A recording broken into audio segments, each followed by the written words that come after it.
بشر اپنی بات کریں گے، لیکن میں صرف اتنا کہنا چاہتا ہوں کہ ہم نے یہ تہیہ کیا ہوا ہے کہ ظلم کے خلاف، اس بے انصافی کے خلاف، وہ پارلیمنٹ ہو، وہ عدالتیں ہوں، وہ عوام ہوں، یا مختلف جتنی بھی، اس وہ تمام فورم کو بھرپور طریقے استعمال کیا جائے گا، اور ہر ممکن طریقے سے اپنی جو جدوجہد ہے، جو اسٹرگل ہے، اس کو آگے بڑھائیں گے۔ اس وقت جتنے لوگ عمران خان سمیت جتنی بھی سیاسی قیدی ہے، اس کے بارے میں ہم سمجھتے ہیں کہ میرٹ کے مطابق اس کے فیصلہ ہو، اور میرٹ کے اوپر جو ہے نا عدالت ہے اس کی فیصلے سنے، نہ کہ انتظامیہ کے دباؤ اور اس کی وجہ سے۔ اس وقت عملاً جتنی بھی فیصلے ہو رہے ہیں وہ انتظامیہ کے دباؤ کی وجہ سے ہو رہے ہیں، اور اس میں واضح نظر آ رہا ہے کہ اگر یہ فیصلے میرٹ پہ اس کی ٹرائل ہو اور یہ میڈیا پہ اس کی لائیو کوریج ہو، تو پوری قوم کو پتہ چل جائے گا کہ کتنا ڈرامہ بازی ہو رہی ہے۔ مطلب کسی کیس کے اندر کوئی گنجائش ہی نہیں ہے۔ جو ہمارے اپوزیشن لیڈر عمر ایوب کو، شبلی فراز کو، یا پنجاب کی جو اپوزیشن لیڈر ہے جس طرح اس کو نااہل کیا گیا، یا جو ہمارے پارلیمانی لیڈر ہے زرتاج گل کو، یا دیگر جو ہمارے پارلیمنٹیرین ہیں جو اس کو نااہل کیا جا رہا ہے، اور پھر اسمبلی میں بھی ایک تماشا ہے۔ اسمبلی کو جس طرح کنٹرول کیا جا رہا ہے اور جس طرح اس کا نظام چلایا جا رہا ہے، حالانکہ یہ جو پارلیمنٹیرین جا کے اڈیالہ کے سامنے بے عزت ہوتے ہیں، رسوا ہوتے ہیں۔ ابھی کل میں نے خود تھوڑا اس پہ ریسرچ کر رہا ہوں، اور انشاءاللہ اسمبلی کی فلور پہ بھی اس پہ بات کروں گا کہ اس وقت دنیا میں جو پارلیمنٹیرین کی پریویلیجز کیا ہیں، اور اس وقت جو ہمارا اپنی رولز کے مطابق ہر ایم این اے کسی بھی جیل کا کسی وقت بھی انسپیکشن کر سکتا ہے، باقاعدہ انسپیکشن کا نام لکھا ہے، وہ دیکھ سکتا ہے کہ جیل میں کیا ہو رہا ہے۔ تو بھائی یہ کتاب میں جو لکھا پڑھا ہے، تو کیا یہ صرف کتاب میں لکھ کے پڑھے کے لیے کہ کوئی عمل کرنے بھی ہے؟ یہ جو لوگ عہدوں پہ بیٹھے ہیں، جو کوئی پولیس آفیسر ہے یا کوئی بیوروکریٹ ہے یا کوئی فوجی آفیسر ہے، وہ تو اس قانون کی وجہ سے، اگر قانون کو کوئی احترام نہیں کرے گا تو یہ ملک کس طرف جا رہا ہے؟ مجھے تو ہمیں شدید خدشہ ہے کہ ملک انارکی کی طرف جا رہا ہے۔ جو ہمارے صوبے میں صورتحال ہے امن و امان کی، اور خاص کر جو مرج ایریا میں جو سچویشن ہے یا بلوچستان میں ہے، اس وقت ایک قومی ڈائلاگ کی ضرورت ہے کہ ہم اس پہ سوچیں کہ کیا یہ ملک اس طرح چل رہا ہے، آبد نظام چلنا ہے، یا ملک کو قانون اور آئین کے مطابق چلنا ہے۔ میں زیادہ باتیں نہیں کروں گا، چونکہ زبیر صاحب کو ہم ریکویسٹ کریں گے کہ وہ اپنا اس وقت جو قانون کی صورتحال ہے، اور پھر ہم باقاعدہ وہ کر لیں گے۔ لیکن اس سے پہلے میں مشر سے ریکویسٹ کرتا ہوں کہ وہ تھوڑا پولیٹیکل اپنی بات کریں، اس کے بعد زبیر عمر صاحب بات کریں۔ ہاں تو یہی ہے۔ اعوذ باللہ من الشیطان الرجیم، بسم اللہ الرحمن الرحیم۔ محترم صافی حضرات، پہلے دن جب اس الائنس کی تشکیل کی گئی تھی، ہم لوگوں نے آپ سے وعدہ کیا تھا کہ الائنس نہ کسی کو برا بلا کہے گی، نہ کسی کو اخلاق کے دائرے سے گری ہوئی بات کہے گی، نہ کسی کو خدا نخواستہ الٹی پلٹی و ماضی یاد دلائے گی۔ ہم نے صرف یہی کہا تھا کہ ہم سے بار بار آئین کے دفاع کا حلف لیا گیا ہے، اور اب آئین پہ جس انداز میں، آئین تو ہے ہی نہیں، جس انداز میں اس کی دھجیاں اڑائی جا رہی ہیں، جس انداز میں اسے برخور اتنا نہیں سمجھا جاتا، یہ ہمارے درمیان ایک سماجی معاہدہ ہے، لوگوں کے درمیان، عوام کے درمیان، یہاں رہنے والے قومیتوں لوگوں کے درمیان۔ اس کو اگر پھاڑ دیں گے پاکستان کی بنیادیں ہل جائیں گی۔ ہم نے بار بار یہی کہا کہ خدا کے لیے پاکستان اور آئین کے بچاؤ میں ہمارا ساتھ دیں۔ ہر ادارے سے ہم نے ریکویسٹ کی، آج بھی ہم ادارے سے ریکویسٹ کرتے ہیں۔ محترم اسد کیسر صاحب نے جیل کی بات کی، آپ سب گواہ ہیں۔ میاں محمد نواز شریف صاحب اور اس کی بیٹی جیل میں تھے۔ میں ملاقات کے لیے گیا تھا، جلوس جاتے تھے، جلوس 20 30 لوگوں کے گروپ جاتے تھے، وہاں ہم بیٹھے، بالکل جلسہ تھا، بالکل جلسہ تھا۔ میں میاں نواز شریف سے ملنے گیا تھا، مریم بی بی تھی۔ آخر اس وقت یہ اسپیکر، اس کو حوالدار اسپیکر کہتا ہوں، یہ حوالدار اسپیکر بھی ان ملاقاتیوں میں شامل ہوتا تھا۔ آج وہ یہاں بیٹھا ہے، اپنے کو کسٹوڈین آف دی ہاؤس کہتا ہے، آپ لوگ اس دن تھے یا نہیں تھے، اچانک آ کے شروع ہوا کہ جی ایک اعلان کرنے والا ہوں، پنجاب سے فلانا فلانا ایم نے اس نے 40 دن مسلسل غیر حاضری کی ہے، لہٰذا آئین کے فلانے آرٹیکل کے تحت یا رولز کے فلانے آرٹیکل کے تحت اس کا حق نہیں بنتا، اس کی ممبرشپ جا سکتی ہے۔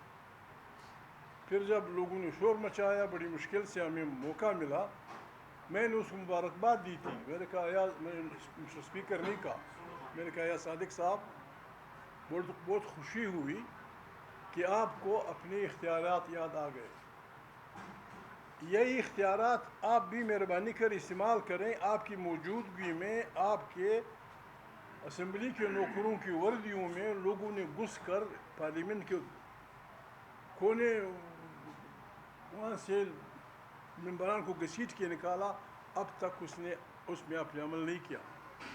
اگر واقعی آپ اسپیکر بننا چاہتے ہیں اور کسٹوڈین آف دی ہاؤس بننا چاہتے ہیں، اس سارے ہاؤس کو ایک پریویلیج کمیٹی میں کنورٹ کر دیں اور اس اسپیکر کو بلا، اس مجسٹریٹ کو بلا، جج جو ہے وہ سوری جیل سپرڈنٹ 19 گیٹ کا افسر، وہاں ایک کرنل بیٹھا ہے اور میرا اسپیکر بدقسمتی سے حوالدار ہے، حوالدار کرنل کو جواب نہیں دے سکتا، بلائیں ان کو، اور جب تک آپ یہ نہیں کریں گے ہم آپ کو اسمبلی چلنے نہیں دیں گے۔ بہرحال یہ بات ہی ہوئی، ہم کہتے ہیں کہ مہربانی کریں، یہ ملک بہت خراب ہوا، ہم ضیاء اللہ کو برا بھلا کہتے ہیں، ہم مشرف کو برا بھلا کہتے ہیں، ان میں پھر بھی اتنی شرافت تھی، چار دیواری کے اندر جلسے ہوا کرتے تھے ضیاء اللہ کے دنوں میں، اس پہ تنقید ہوتی تھی، اس کے نظام پہ تنقید ہوتی تھی، اس کی مارشالائی حکومت پہ تنقید ہوتی تھی۔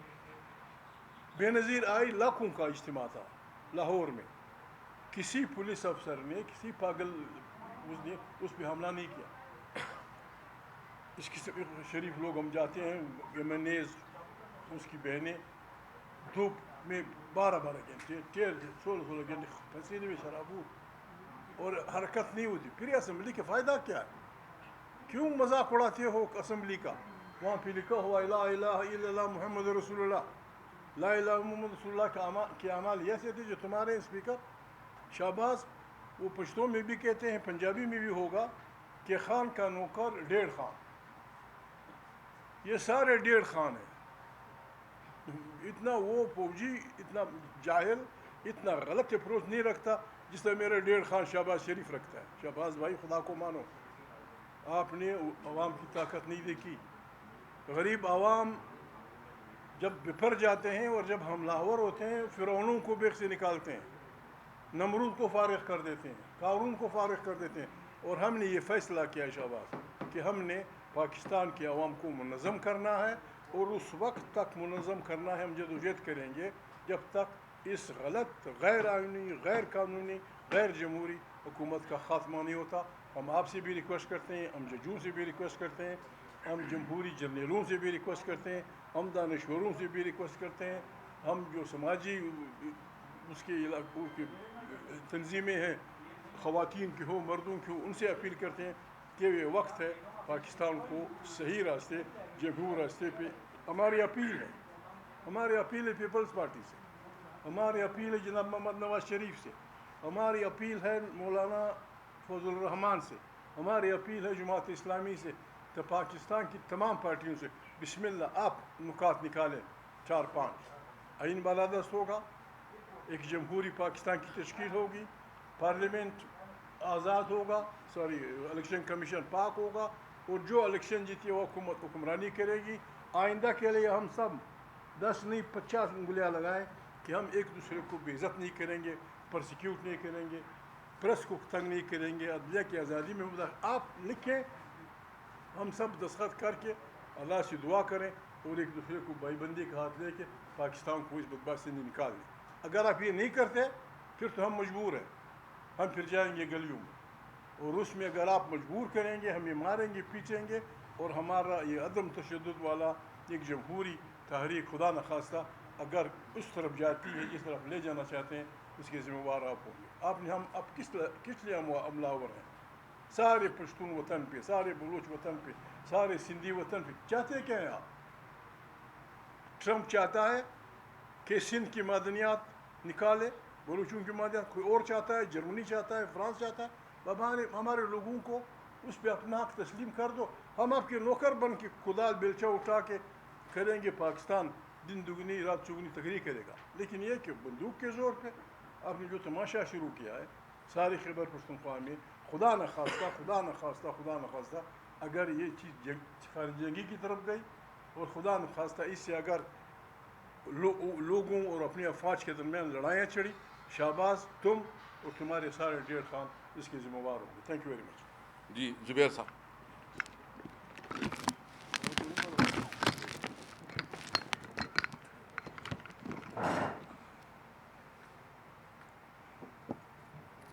جی بسم اللہ الرحمن الرحیم. ایک تو سب سے پہلے شکریہ محمود اچکزئی صاحب کا، اسد کیسر صاحب کا، مصطفیٰ کوکر صاحب کا کہ جنہوں نے کانفیڈنس شو کیا. اور ظاہر سی بات ہے ہر پاکستانی اس وقت یہ چاہتا ہے کہ یہ جو نظام ہے اس کے خلاف کم سے کم آواز تو بلند کرے اور اس میں بھرپور حصہ لے جو جد و جہد کا آغاز اس پلیٹ فارم سے کیا گیا ہے. پچھلے ہفتے آل پارٹیز کانفرنس ہوئی تھی اور اس میں سیاسی لحاظ سے جو پاکستان جہاں کھڑا ہوا ہے اور باقی شعبوں میں جہاں کھڑا ہوا ہے، معیشت پر بھی تھوڑا بہت ذکر کیا تھا مصطفیٰ کھوکر صاحب نے. آج معیشت کے حوالے سے ہم تھوڑا سا زیادہ ڈیٹیل میں ڈسکس کریں گے اور آج کی صرف بات نہیں کریں گے. یہ جب سے یہ حکومت آئی ہے PDM-1 جب آئی تھی اپریل 2022 میں، اس کو تقریباً 3.5 سال ہو گئے.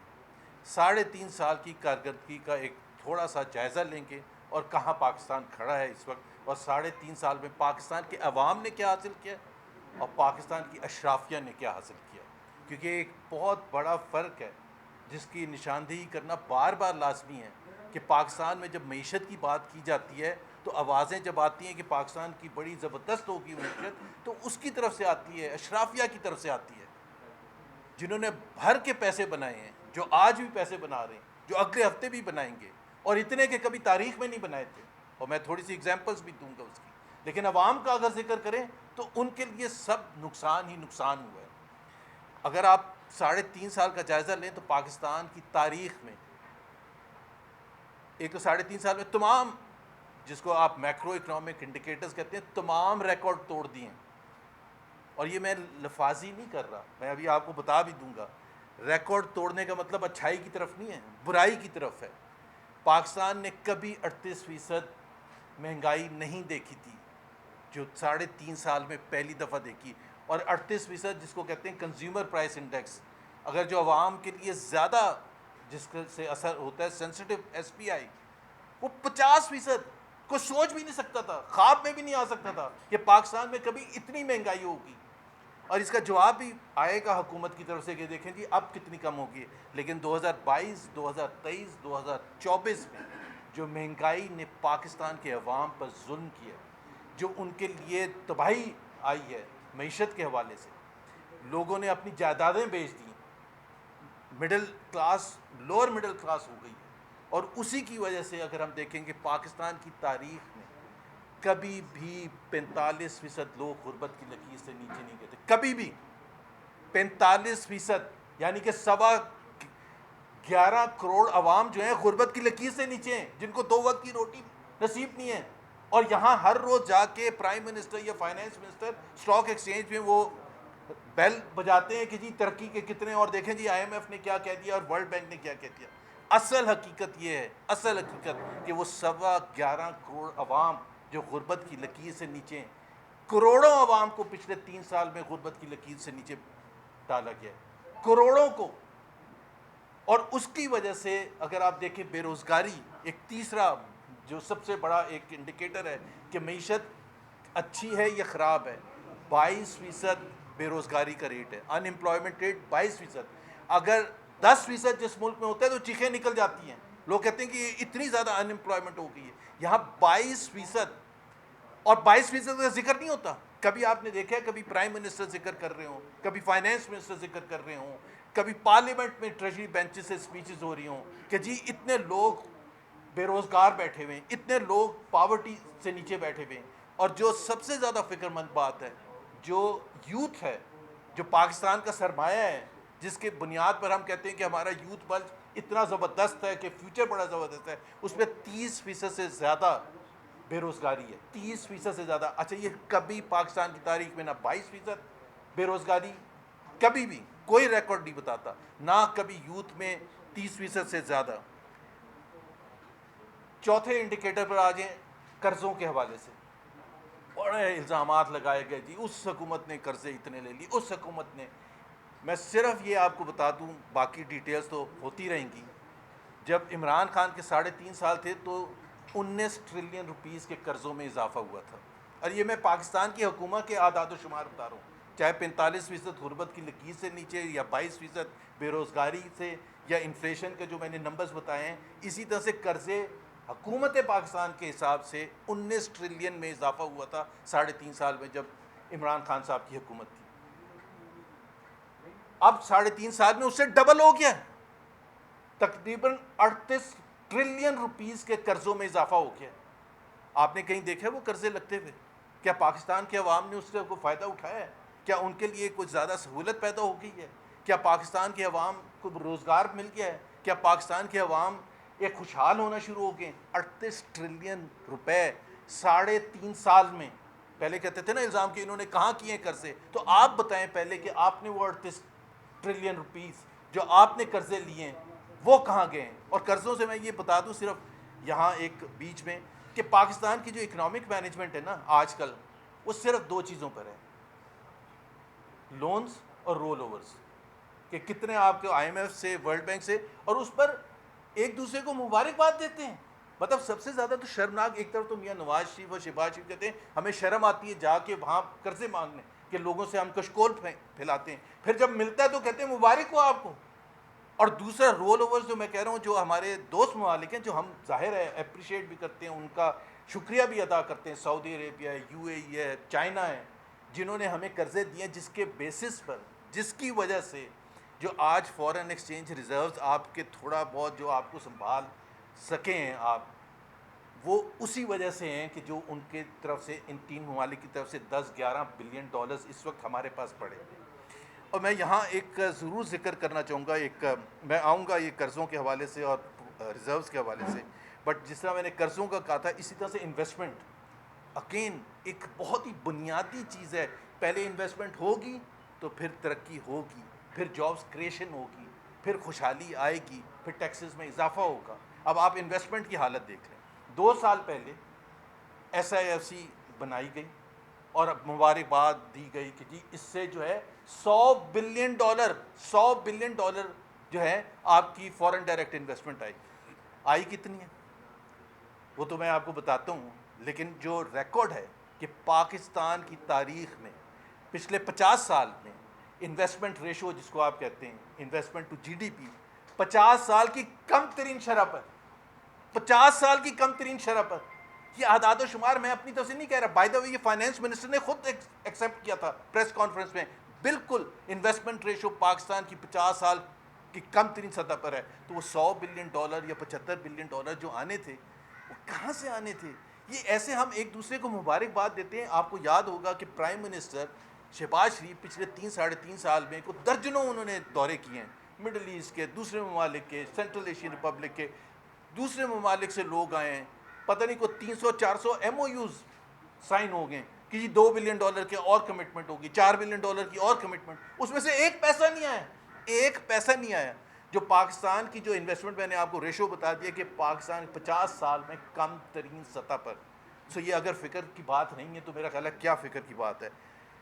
اور اس سب کا جو نچوڑ ہوتا ہے, سب کا نچوڑ ہوتا ہے جس کو آپ کہتے ہیں کہ پاکستان کی اگر آپ نے معیشت کو دیکھنا ہے تو آپ کس طرح سے موازنہ کریں گے کہ آج کے ادوار کو پچھلے ادوار سے یا 70 سے یا 90 سے یا دوسرے کنٹریز کے ریجن سے like Bangladesh, India, Sri Lanka.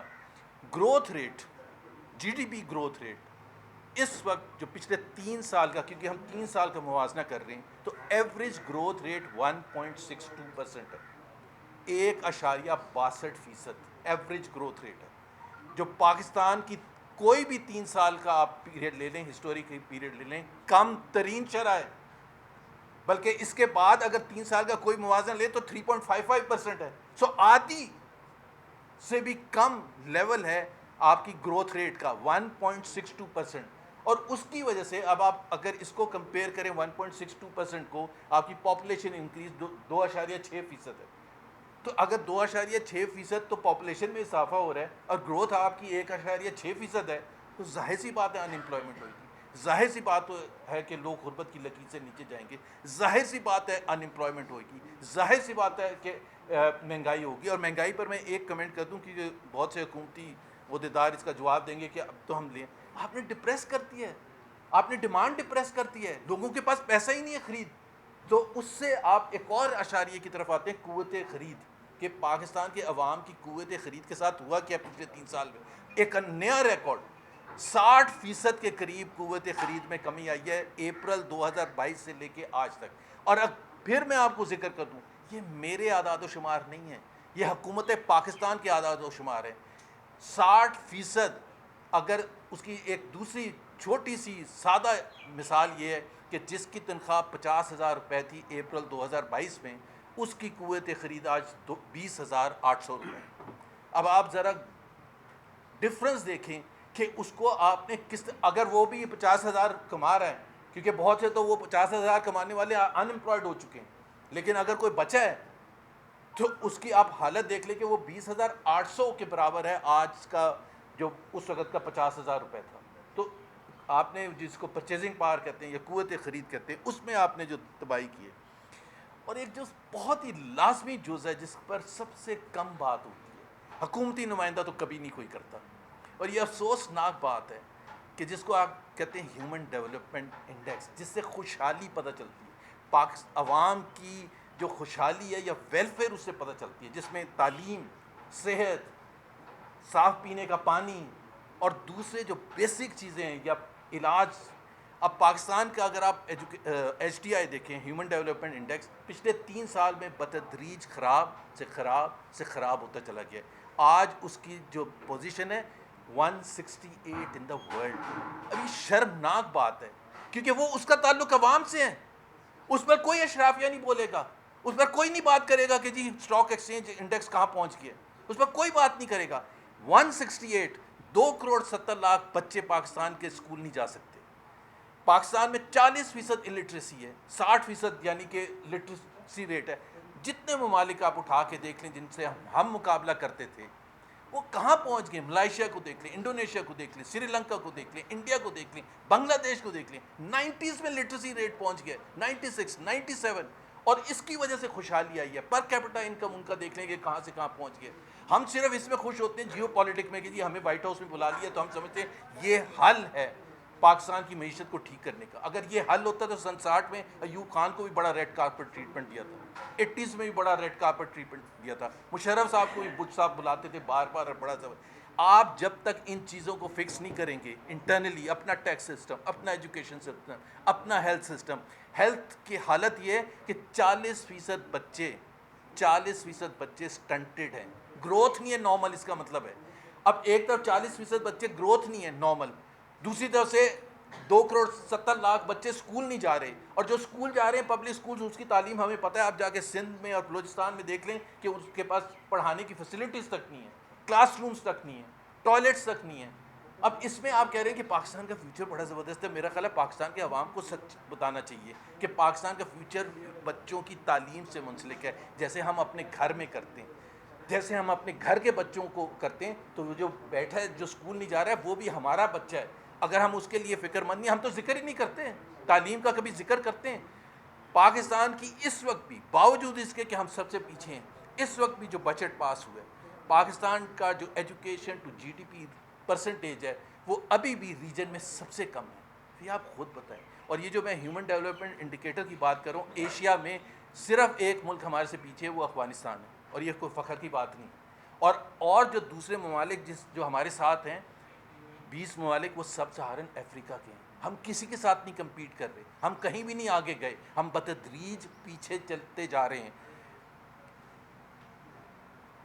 اس کے علاوہ آپ نے پبلک سیکٹر انٹرپرائزز کا دیکھ لیا، تقریباً 1 ٹریلین روپے بول کے ہم سن کے وزیر اعظم صاحب کو تھک گئے کہ جی ہم یہ کر رہے ہیں، ہم یہ کر رہے ہیں، ہم سرکولر ڈیٹ کا یہ کر رہے ہیں. اس وقت تقریباً ٹریلین روپیز نقصان برداشت کر رہی ہیں پبلک سیکٹر. کون پے کر رہا ہے؟ میں اور آپ اور یہ غریب عوام پے کر رہے ہیں. اور اس سے مجھے یہ جو سب سے زیادہ امپورٹنٹ چیز ہے نا کہ اشرافیہ ورسز عوام، جب آپ یہ کہتے ہیں کہ معیشت سٹیبل ہو گئی ہے، ڈیفالٹ سے ہم نکل کے آ گئے ہیں اور سٹیبل ہو گئی ہے، بالکل سٹیبل ہو گیا ہے. کس کے لیے سٹیبل ہو گیا ہے؟ اشرافیہ کے لیے سٹیبل ہو گئی.